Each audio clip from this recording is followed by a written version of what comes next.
first pillar is stimulating the economy. Prior to COVID-19, St. Lucia's economy was on course to achieving a growth rate in the region of 4% for the year 2020. However, the emergence of the COVID-19 pandemic and the stringent public health measures adopted to contain transmission and flatten the curve are having profound implications for the country's economy. Given the country's heavy reliance on the export of tourism-related services, which is estimated to contribute 90% of the island's foreign exchange, growth is expected to contrast sizably by nearly 8.5% according to the International Monetary Fund.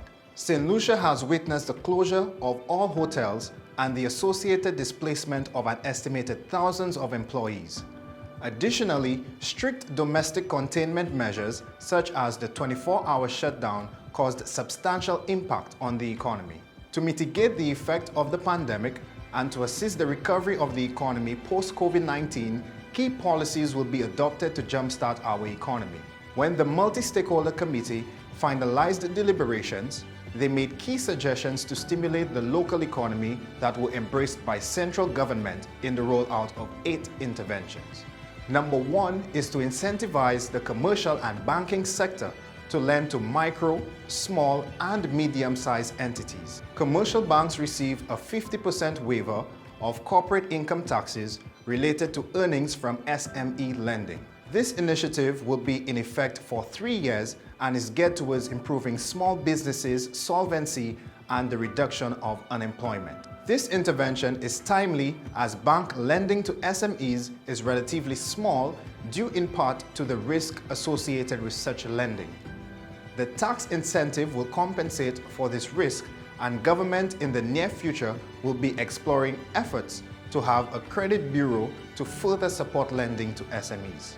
The second policy intervention is to allow the St. Lucia Development Bank to provide blended part loan, part grant support to micro, small, and medium-sized enterprises with a focus on food security and the adoption of digital technologies. The objective here is to assist agro-processors and businesses in the digital technology community. The government of St. Lucia has committed $3.1 million to revitalize their businesses. The third intervention is a waiver of 50% commercial property tax for landlords who extend moratorium or rent reduction to their tenants. Intervention number 4 will bring over $5.1 million in tangible benefits to poor and vulnerable citizens who have been financially affected by COVID-19, as well as hotel and tourism employees who are currently unemployed. The government of St. Lucia will utilize part of the fuel surcharge of 50 cents currently levied on the use of diesel fuel to finance part of full payment of electricity bills for affected persons. Lucia and the Department of Finance will work jointly to ensure this novel initiative redounds to economic relief to over 11,000 households. Interventions 5 and 6 assures the waiver of duties on personal hygiene products and increases to subsidy on the flour purchased by bakers from $12 to $17. Intervention number 7 is the Working Capital Injection Program. Proper utilization and sufficient working capital allow businesses to maintain a solid balance between growth, profitability, and liquidity.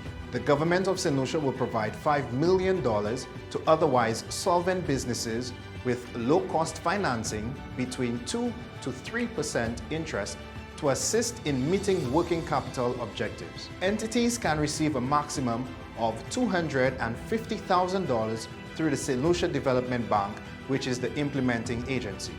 The process of application will be simple and hassle-free to ensure small and medium-sized enterprises can take full advantage.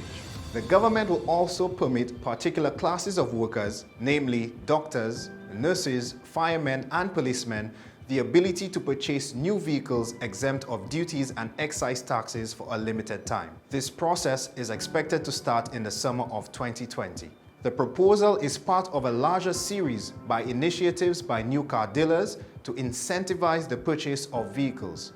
The banking community is also expected to complement the government's offer and introduced revised lending terms and moratoriums. This initiative is expected to cover approximately 2,000 public sector workers.